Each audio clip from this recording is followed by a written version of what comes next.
আমরা হয়তো আমাদের প্রত্যেকটা চরিত্র হয়তো অডিয়েন্সের কাছে এত কানেক্ট করতে পারছি, আর সেটা আমাদেরই আছে। অনির্বাণ রায়কে ভালোবাসে, কিন্তু কখনোই ওর ভাইয়ের বলিদান হিসেবে আমি রায়কে নিতে চাই না। আমি যদি কারোর সাথে ভাইব কানেক্ট হয়ে যায়, আমি ভীষণ টকে। এবার আমি যে প্রজেক্টগুলো করি আমি দর্শক হিসেবেই দেখি।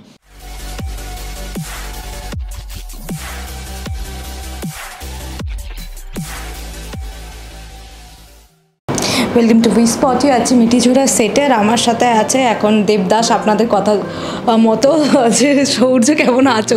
দর্শক তো অলরেডি দেবদাস তকমা দিয়ে দিয়েছে, তুমি কেমন আছো? সপ্তর্ষি খুব ভালো আছে, সপ্তর্ষি সৌর্যও ভালো আছে, সৌর্যও খুব ভালো আছে। যা হচ্ছে সমস্ত কিছুকে খুবই পজিটিভলিও নিজের সাথে নিজে ডিল করে পরিস্থিতি বুঝে সমস্ত কিছু স্বীকার করে নিয়েছে, মেনে নিয়েছে এবং খুব হ্যাপিলি মেনে নিয়েছে এবং সেইভাবেই এগোচ্ছে।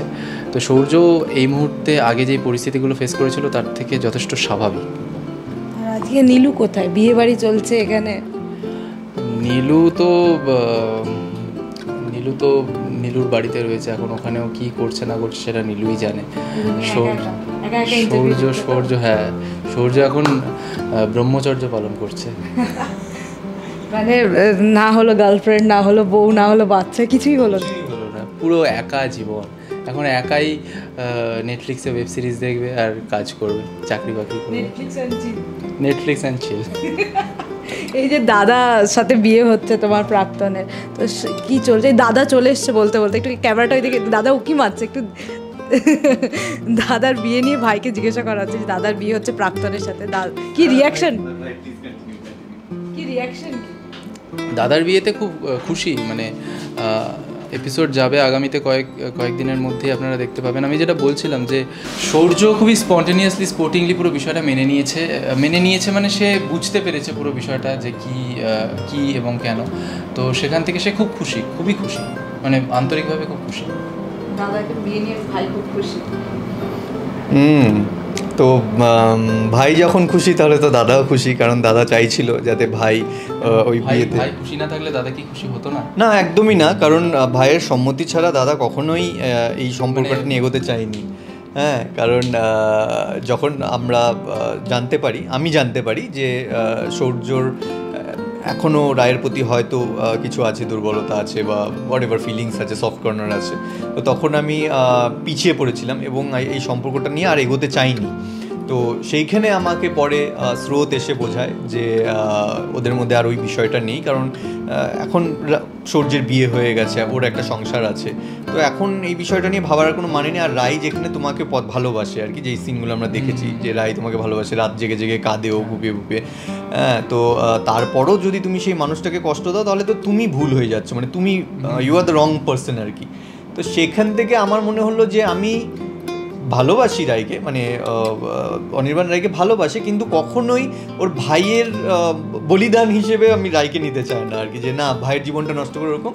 তো তারপরে স্বাভাবিক, মানে আমার যেটা মনে হয়েছে যে এপিসোড দেখে যে স্বাভাবিক, মানে অনির্বাণ ক্যারেক্টারটা যেরকম, তার কাছে প্রপার একটা জাস্টিফিকেশন দরকার ছিল যে আমি ভালোবাসি, আমার ক্ষেত্রে সেই আমার জাস্টিফিকেশন রয়েছে যে আমি সত্যি ভালোবাসি, কিন্তু রায়ের দিক থেকে রায়ের ভালোবাসা হয়তো রয়েছে বা ভালো লাগা বা কিছু একটা রয়েছে, কিন্তু যেটাই রয়েছে সেটার প্রপার জাস্টিফিকেশন রায়ের থেকে যতক্ষণ না অনির্বাণ পাচ্ছে ততক্ষণ সে মানে কোথাও গিয়ে নিজে কনভিন্স করতে পারছে না। সে একটা মানে যেটা সৌর্য যা মানে ড্যামেজ করে এসেছে, সেই ড্যামেজ কন্ট্রোল যেটা খুবই লজিক্যালি, খুবই মানে কি বলবো রিজনেবল ওয়েতে না হচ্ছে, ততক্ষণ অনির্বাণও কিছু ভাবতে পারছে না বা বিষয়টা নিয়ে এগোতে পারছে না। তাই জন্যই মাঝখানে কিছু অনির্বাণের নিজের মধ্যেও কিছু টানাপোড়েন চলছিল, এই কমপ্লেক্স ব্যাপার স্যাপার চলছিল।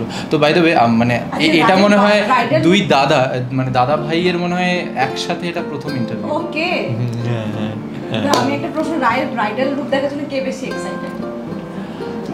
রায়ের ব্রাইডাল লুক দেখার জন্য অফকোর্স রায়ের স্বামী যে হতে চলেছে, হবু স্বামী, সেই সব থেকে বেশি এক্সাইটেড থাকবে, এটা খুব স্বাভাবিক।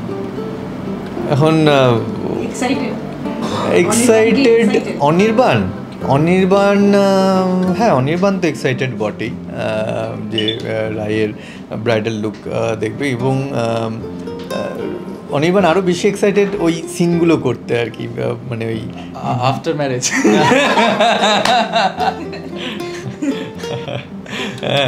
দাদা কিন্তু লজ্জা পাচ্ছে, ব্লাশ করছে। ভাই মনে হচ্ছে ওদিন বাড়িতে যাবে না, ওদিন ওখানেই থাকবে আর কি। দেখো দাদার বিয়ে হচ্ছে, ভাই লেগ পুল করবে না তো কে করবে? না না না, অ্যাকচুয়ালি ওই সিনগুলো লাস্ট এক সপ্তাহ ধরে খুব ভালো ভালো সিন চলছে আর খুব ভালো ভালো সিন করছি তো। এবং বিয়ের সময় কি টুইস্ট হবে অ্যাকচুয়ালি মানে আমার খুব ভালো লাগে। আমি আজকে ওর সাথে ইনফ্যাক্ট কথা হচ্ছিলো যে ও বলছে তুমি আগে থেকে সব কিছু জানো কিন্তু বলো না। বলছি না, আমি সিরিয়াসলি জানি না। আমি এই কারণেই জানি না বা জানতে চাই না যে আমার না ওই টুইস্টগুলো মানে আমার ভীষণ এক্সাইটমেন্ট হয় যে কী হবে আজকের সিনে কী হবে। যেরকম আমি জানতাম না যে আজকে ওই প্রোমো হবে আর কি, নতুন প্রোমো আমাদের। তো আসার পরে যখন ওটা দেখছি ভীষণ এক্সাইটমেন্ট হচ্ছে আর কি। হ্যাঁ ওটাই বলছি, ওটা দেখার পর থেকে আমার এক্সাইটমেন্ট। কিন্তু আমি যদি ওটা আগে থেকে জেনে যাই তাহলে আমার এক্সাইটমেন্ট লেভেলটা কমে যাবে। আমি ওই জন্য আমি খুব একটা সিন মানে আগে থেকে জানি না বা আগে থেকে শুনি না, কারণ আমার তাহলে সেটার প্রতি ওই এক্সাইটমেন্টটা চলে যাবে আর কি। তো আমি ওই জন্য এসে যখন দেখলাম তখন আজকে প্রোমো, তো আমার সকাল থেকে এক্সাইটমেন্ট, অ্যাংজাইটি থাকে আর কি একটা ওরকম। তো ওই বিয়ের সিনটা নিয়ে আমি ভীষণ এক্সাইটেড আর কি, যে কী হবে কী হবে, বিয়েটা কি আদৌ হবে কি হবে না। মানে আমি নিজেকে অনেস্টলি বলছি, আমি যখন আমাদের টেলিকাস্ট দেখি, আমাদের মিটিজো বা হোয়াট এভার আমি যে প্রজেক্টগুলো করি, আমি দর্শক হিসেবেই দেখি।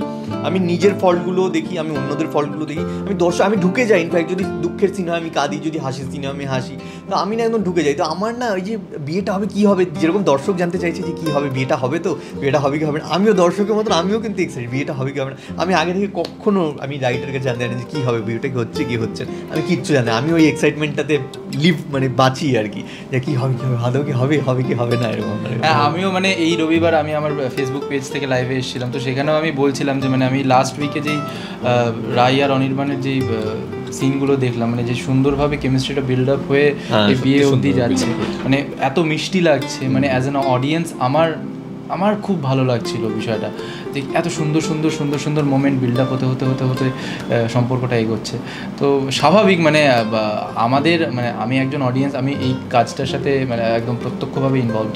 সেই মানুষটা যখন দর্শক হিসেবে দেখছে, তার যদি এত ভালো লাগে তাহলে আমি ধরছি, তার যদি এত ভালো লাগে তাহলে যারা অডিয়েন্স, যারা মানে একদমই কোনোভাবে যুক্ত নয়, যারা মানে এইটা দেখে মানে হয় না লাইভ, হ্যাঁ লাইভ, হ্যাঁ মানে যারা টেলিকাস্ট টেলিভিশনে বা জি5 দেখছে, তো আমি তাদের বিষয়টা বুঝতে পারি যে তাদের কাছে বিষয়টা কতটা ভালো লাগার। এবং তাই জন্যই হয়তো মানুষজন এত বেশি আবেগপ্রবণ হয়ে যায়, তাই জন্যই মানুষজন সোশ্যাল মিডিয়াতে এত মাতামাতি করে। হ্যাঁ তো এটাই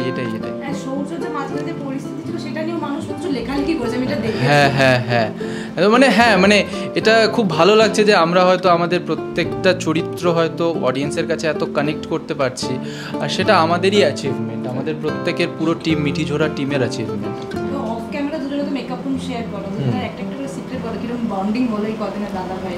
খুব ভালো বন্ডিং হয়েছে আমার ওর সাথে। প্রথম দেখা আমাদের অন্য স্টুডিওতে, আমি যখন ঢুকি তখন এটা অন্য স্টুডিওতে হতো, সত্য স্টুডিওতে।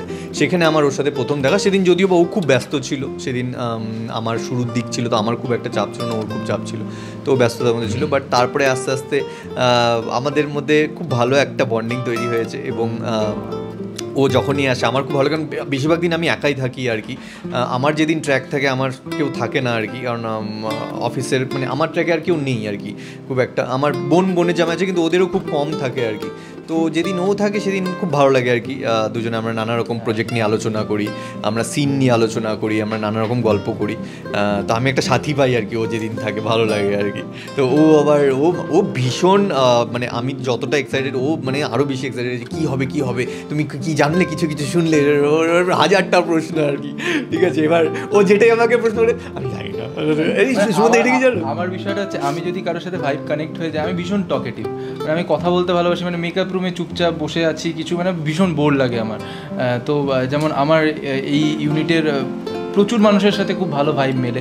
যেমন কি বলে, সুমনদার সাথে প্রথম দিন যখন ফার্স্ট আমি দেখি সুমনদাকে এসে, তো প্রথম দিনই একটা খুব সুন্দর কনভারসেশনের মধ্যে দিয়ে একটা খুব ভালো একটা মেন্টাল অ্যাডজাস্টমেন্ট তৈরি হয়ে যায়। এবং তারপর থেকে যখন আস্তে আস্তে আমরা একসাথে সিন করা শুরু করি, তো মানে হ্যাঁ মানে সুমনদার সাথে এত ভালো একটা অ্যাডজাস্টমেন্ট, একটা আন্ডারস্ট্যান্ডিং তৈরি হয়ে গেছে যে যখনই সুমনদা থাকে আমি থাকি, গ্রিন রুমে সবসময় কথাবার্তা চলতে থাকে, কিছু না কিছু মানে চলতে থাকে, কোনো না কোনো টপিক নিয়ে কিছু না কিছু নিয়ে আমরা কথা বলতেই। এবং ওর হলো সব থেকে মানে একটা সিক্রেট, আজ বললে যেহেতু সিক্রেট, একটা ছোট্ট সিক্রেট শেয়ার করছি।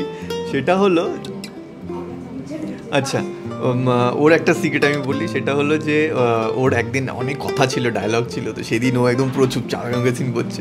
এইবার থেকে নো, তারপর থেকে ও ভাবছে যে দাঁড়া সুমন দাঁড়া তো একদিন আসবে ডায়লগ। এবার কালকে আমার বলছিল সুমন দা পরের সিনটা দেখেছো তো, পরের সিনটা 10 মিনিটে আজকে কিন্তু তোমার পুরো দেবো নাকি, সিনটা পাঠাবো নাকি, ভয় দেখাচ্ছে আমাকে যে ও যে টেনশনটা দিয়ে ও গেছে ওই টেনশনটা দিয়ে আমি আজকে এসে বলছে যে আজকে আমার কোনো সিন আছে, বলছে না আজকে শুরু যা, আজকে আমার কোনো টেনশন। হ্যাঁ মানে আমি এসে শুরুতেই আগে বিষয়টা দেখে নিই যে মানে যদি প্রচুর চাপ থাকে তাহলে সেইভাবে মানে মেন্টাল প্রিপারেশন শুরু করি, আর যদি চাপ না থাকে ও ঠিক আছে, কোনো অসুবিধা নেই। এই হাসির ছলেই শেষ করবো, তোমাদের কাছে রাখো তো দর্শকদের শেষে কি বলবে, রাই অনির্বাণের বিয়েটা কি হচ্ছে, সৌর্য কি বলছে? তো এই আর কি মানে রাই অনির্বাণের বিয়ে হচ্ছে, হওয়ার জাস্ট সিঁদুর দিতে যাবে, রাইয়ের মাথায় কপালে সিঁদুর পরাতে যাবে অনির্বাণ, সেই সময় একটা ঘটনা ঘটে এবং সেই ঘটনার বার্তা বহন করে নিয়ে আসে রাইয়ের মা, এবং সেইখানে গিয়ে বিষয়টা ওইখানে ফ্রিজ হয়ে যায়। এবার তারপর কি ঘটতে চলেছে সেটা তো আমরা নিজেরাও জানি না, সেটা তার জন্য আপনাদেরকে দেখতে হবে মিঠিজোড়া সোম থেকে শুক্র রাত 10টায় শুধুমাত্র জি বাংলায়। Thank you so much.